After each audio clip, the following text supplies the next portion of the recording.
Donc c'est vraiment... c'est une grâce de Dieu, hein, de vivre ce qu'on vit ensemble. Merci encore, Pasteur Mirail, vraiment, c'était extraordinaire ce qu'on a reçu. Et ok, on va tourner ensemble dans quelques passages.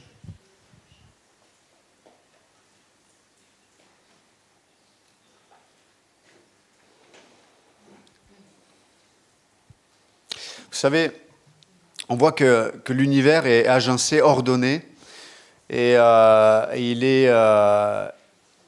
vit et il continue de se mouvoir tel qu'il est, et notamment à travers des lois. Nous, on connaît par exemple la loi, la gravité. Il y a plusieurs. Ce matin, il a parlé de la loi thermonucléaire, c'est ça? Dynamique, ouais. Ça existe, je crois. Hein. Vous rigolez, mais. Mais on voit que l'univers est agencé par des lois. Mais je dirais que la vie chrétienne aussi, il y a comme des réalités qui font partie de notre existence. Et ces lois qui font partie de notre existence font partie aussi des réalités de Dieu, des réalités spirituelles. Et je voudrais que, toujours dans le même esprit que Pasteur Mirail nous a introduit ce matin, et Pasteur Jean aussi, mais sur l'humilité, et qui est l'élément extrêmement important pour pouvoir expérimenter cette vie de résurrection. Mais je voudrais que nous puissions tourner ensemble dans le livre d'Ézéchiel.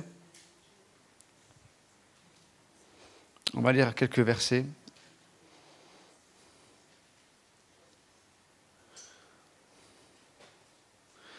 Ézéchiel 28.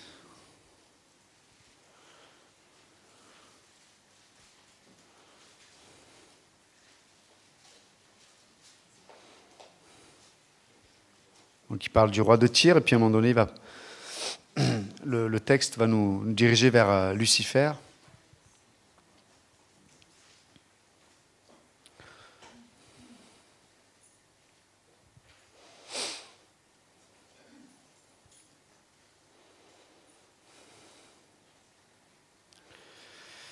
Attendez. Hop.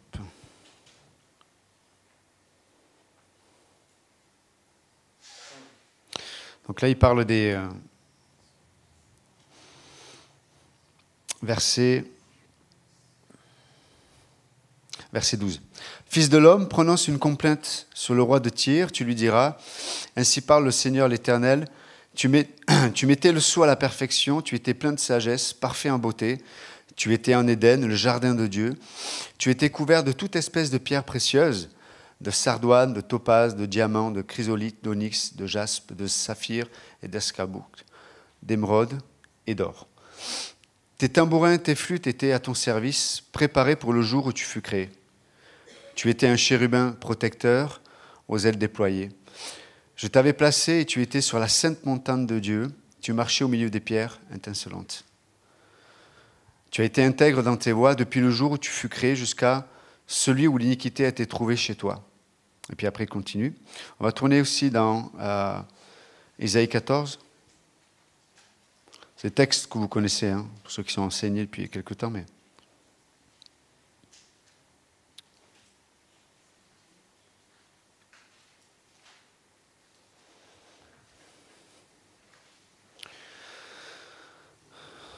il parle du roi de Babylone, puis à un moment donné, il y a une parenthèse qui se fait, et ça parle là aussi du diable. Et puis, verset 9, il dit « Mais le séjour des morts s'émeut jusque dans ses profondeurs pour t'accueillir à ton arrivée. Il réveille devant toi les ombres, tous les grands de la terre. Il fait lever de leur trône tous les rois des nations. » Verset 10, « Tous prennent la parole pour te dire, toi aussi, tu es sans force comme nous, tu es devenu semblable à nous. Ta magnificence est descendue dans le séjour des morts, ainsi le sont de tes luttes. Sous toi est une couche de verre, et les vers sont ta couverture. » Donc, c'est intéressant de voir que dans ce passage, il est parlé du diable, de Lucifer, et de voir que il y a, je parle de loi tout à l'heure, et notamment dans Ézéchiel 28, si vous continuez le passage, à 5 reprises, il est dit « je ». m'élèverai au-dessus de la montagne de Dieu. À 5 fois, Lucifer a déclaré son désir d'être au-dessus de Dieu. Et c'est intéressant de voir que, on n'a pas le temps ce matin, cet après-midi d'y tourner, mais si vous lisez Galates, chapitre 2, verset 22, j'ai été crucifié avec Christ, et si je vis, ce n'est plus moi qui vis, c'est Christ qui vit en moi, et si je vis dans la chair, je vis dans la foi au Fils de Dieu qui m'a aimé, etc. Et si vous lisez après jusqu'au chapitre 5, au verset 20, où là il est parlé du fruit de l'esprit, on voit qu'il y a tout un ordre que Dieu nous communique, toute une réalité spirituelle. Et pour faire court, c'est que chaque fois que nous ne marchons pas, on a reçu l'esprit, donc on vit de l'esprit, mais si on vit de l'esprit, on est appelé à marcher dans l'esprit. Et si on ne vit pas cette vie de résurrection qui commence d'abord par cette mort du jeu, ben ce jeu-là, je parle de l'ego, c'est une loi. C'est passé pour Lucifer et ça se passe pour nous au quotidien. Ce jeu-là, il va se placer au-dessus de Dieu. Il va se placer au-dessus de la pensée de Dieu, au-dessus de la loi de Dieu, au-dessus de la vie de Dieu. Et en vérité, c'est lorsque nous n'acceptons pas ce processus dans notre vie qu'il y a une sorte de système d'autodéfense qui se passe dans notre conscience et dans notre âme. Et sans qu'on se rende compte, on crée des endroits dans les parties de notre âme où ce jeu-là va être caché, protégé, et c'est ce jeu-là caché et protégé qui va toujours s'élever contre la connaissance de Dieu. Et c'est ce jeu-là qui va m'empêcher d'expérimenter la loi aussi de Dieu, qui nous permet de rentrer dans l'expérimentation du fruit de l'esprit. L'amour, la paix, la joie, etc., etc., etc.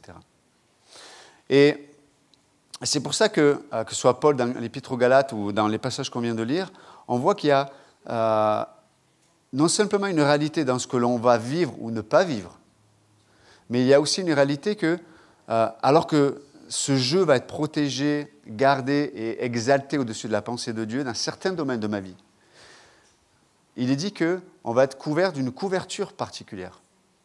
On voit que Lucifer, avant sa chute, était couvert par une couverture de pierres précieuses. Il y en avait 9.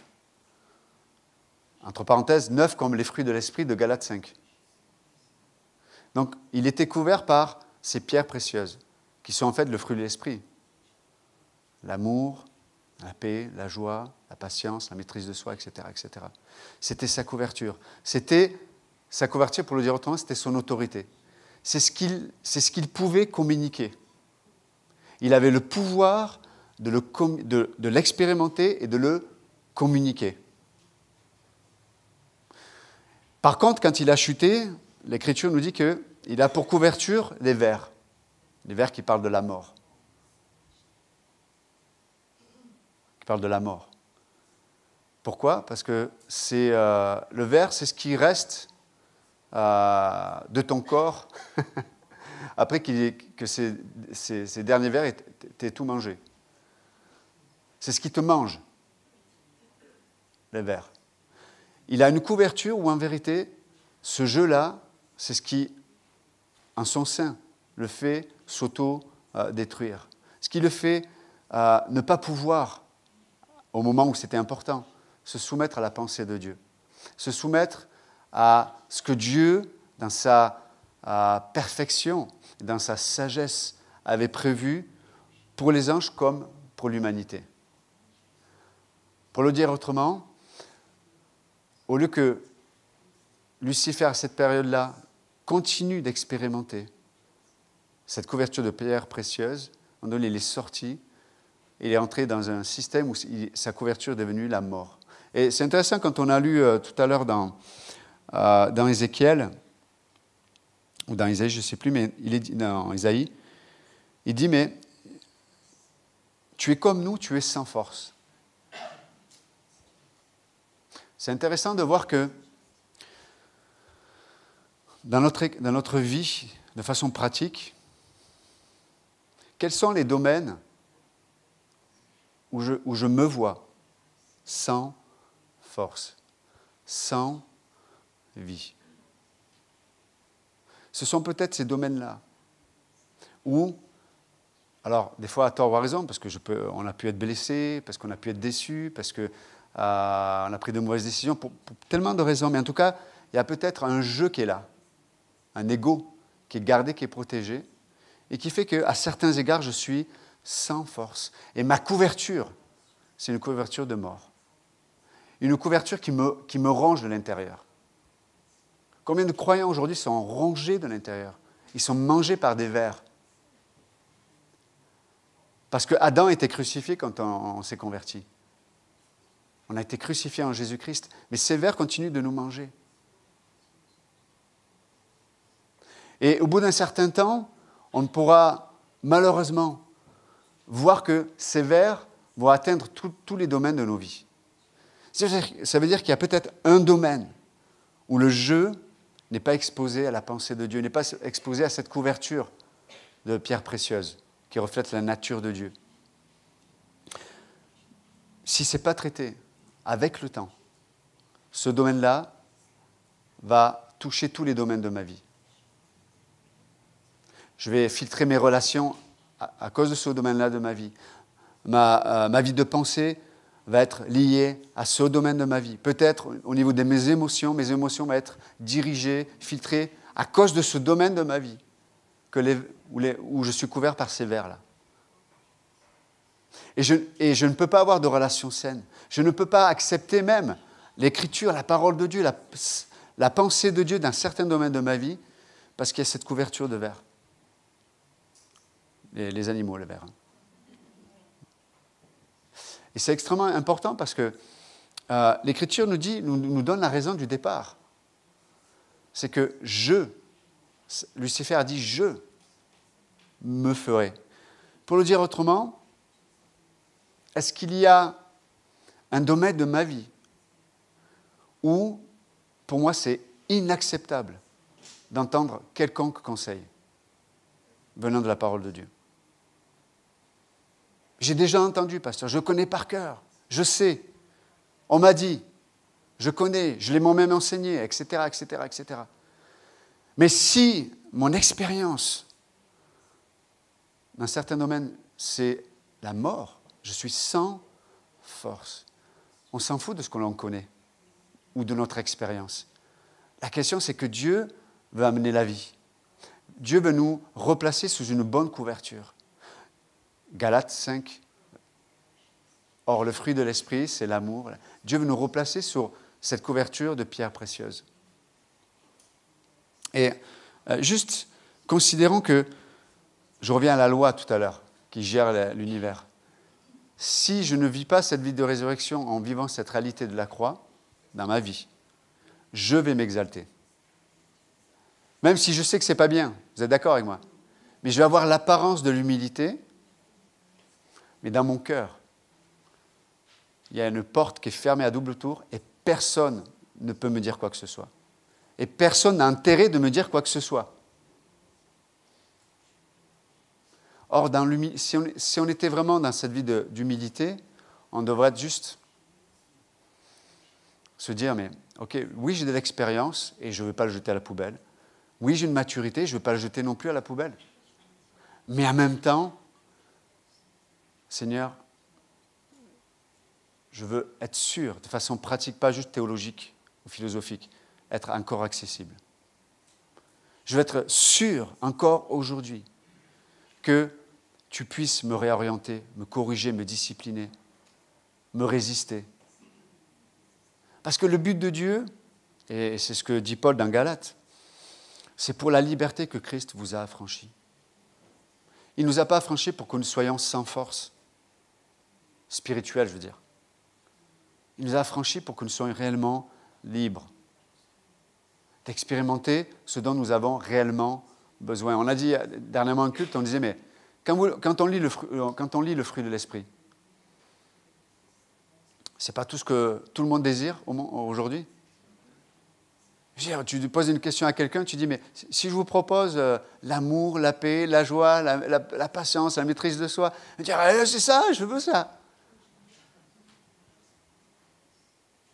Moi aussi.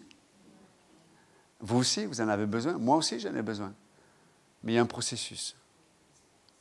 C'est une loi. S'il n'y a pas l'ego qui est crucifié, c'est une loi, c'est la gravité, il va s'exalter.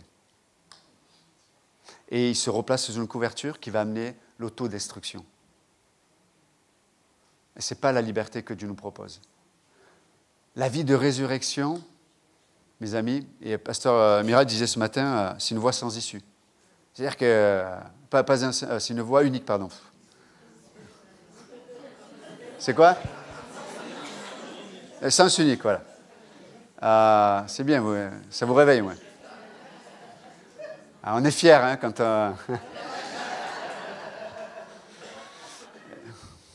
c'est fait exprès pour...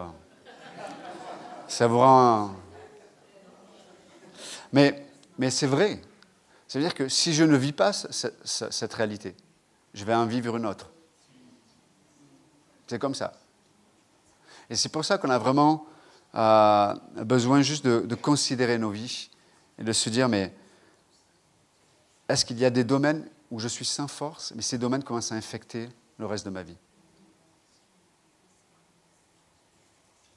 Et vous savez, à un moment donné, on peut arriver à un point où on va commencer à penser ou à ne plus croire que Dieu puisse faire quelque chose. Ou que Dieu, ou que sa parole soit encore suffisante. Et cette pensée-là va infecter plein de domaines de ma vie. Et je vais venir à l'église, mais avec un cœur où il n'y a plus d'attente. Parce qu'il y a une couverture de verre qui a commencé à me ronger là. Et je vais chercher une solution autrement. Mais je ne vais pas trouver la liberté. Je ne vais pas trouver cette couverture que seul Dieu peut m'offrir. Ou je vais être le canal de cette réalité. L'amour, la paix, la joie, etc. etc. C'est comme ça. Donc, juste après-midi, alors que Pasteur Mira va prêcher, on va s'encourager à accepter pas de façon fataliste ce que Dieu veut faire dans nos vies, mais à rejoindre la pensée de Dieu, à rejoindre le cœur de Dieu dans ce qu'il amène dans ma vie. La foi est active. Il se passe des choses dans ma vie, mais je ne veux pas être fataliste. Inch'Allah. Non. Il se passe des choses dans ma vie. Positives à mes yeux, négatives à mes yeux, peu importe. Mais je veux rejoindre Dieu dans ce qu'il a à me proposer. Et ce qu'il a à me proposer, c'est une couverture de pierres précieuses. Et c'est pour ça, et à la fin, il y a les 9 pierres précieuses. La dernière, ce n'est pas une pierre précieuse, c'est un métal, c'est l'or, qui parle de la nature de Dieu, la divinité. Où on a une rencontre avec Dieu lui-même. Et ça, c'est notre privilège en tant que croyant aujourd'hui. Peu importe ce qui se passe dans nos vies, on veut se placer sous la bonne loi. La bonne loi qui fait que, quand je dis attention, la bonne loi, je parle de la gravité, etc. Ce principe, le bon principe, où Christ amène sa vie et nous permet, de façon extraordinaire et unique, de dire comme cet homme qui avait tout perdu, qui avait perdu son épouse, ses enfants, dans un naufrage de bateau, « It is well with my soul ». Tout va bien avec mon âme. Avant ce sujet, on parlait de ce sujet, je montais au quart de tour, c'était un sujet insupportable pour moi. Mais aujourd'hui, on m'en parle, tout va bien avec mon âme. Je crois à Dieu. J'ai une attente, je ne sais pas comment il va le faire, en moi ou chez les autres, mais tout va bien avec mon âme. Parce que je suis sous la bonne couverture. Voilà, merci à vous.